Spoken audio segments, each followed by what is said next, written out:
പാലക്കാട് വണ്ടാഴി പഞ്ചായത്തിൽ DCC president A തങ്കപ്പനെതിരെ flex board. Vandazhi പഞ്ചായത്തിൽ UDF ഭരണത്തിൽ വരാതിരിക്കാൻ അഹോരാത്രം പണിയെടുത്ത തങ്കപ്പന് സ്വാഗതം എന്നെഴുതിയാണ് ഫ്ലെക്സ് ബോർഡ് സ്ഥാപിച്ചത്. നേരത്തെ തങ്കപ്പനെതിരെ DCC ഓഫീസിന് മുന്നിലും പോസ്റ്ററുകൾ പതിച്ചിരുന്നു. ഗൂഗിളുണ്ട്. ഗൂഗിൾ ഈ വണ്ടാഴിയിൽ DCC അധ്യക്ഷന്റെ റോൾ എന്തെന്നാണ് വിമർശനമായി വരുന്നത്. ഏതൊക്കെ മേഖലകളിൽ ഇപ്പോൾ പ്രതിഷേധ ഫ്ലെക്സുകൾ ഉയർന്നു?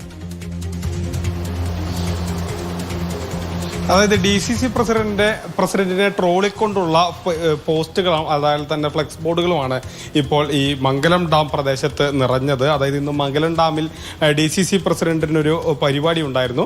വണ്ടാഴി പഞ്ചായത്തിലെ മംഗലം ഡാം വാർഡിലെ ആ പ്രദേശത്ത് വാർഡ് കിട്ടാതിരിക്കാൻ കാരണമായത് തങ്കപ്പന്റെ ഇടപെടലാണ്, അല്ലെങ്കിൽ ജില്ലാ നേതൃത്വത്തിന്റെ ഇടപെടലാണെന്നാണ് ഈ ഫ്ലെക്സ് ബോർഡിൽ വിമർശിക്കുന്നത്. അതായത് അവിടെ ഒരു മൂസക്കുട്ടി എന്ന് പറയുന്ന ഒരാളാണ് കോൺഗ്രസിന്റെ സ്ഥാനാർത്ഥിയായിരുന്നത്. പ്രാദേശികമായി വലിയ എതിർപ്പ് മൂസക്കുട്ടിക്കെതിരെ ഉണ്ടായിരുന്നു.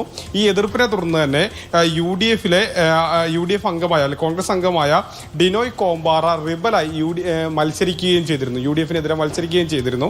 അപ്പോൾ ഈ സാഹചര്യത്തിൽ ഈ ഔദ്യോഗിക സ്ഥാനാർത്ഥിയായ മൂസക്കുട്ടിക്ക് 108 വോട്ട് മാത്രമേ ലഭ്യമായിട്ടുള്ളൂ.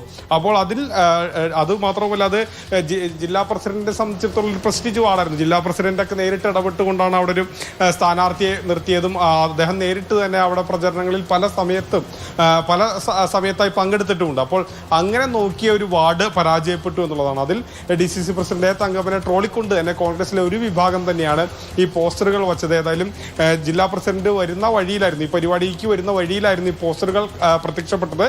പക്ഷെ അതിനുശേഷം ജില്ലാ പ്രസിഡന്റ് പോയി ഉടൻ തന്നെ ആ പോസ്റ്ററുകൾ അവിടെ നിന്നും മാറ്റുകയും ചെയ്തു.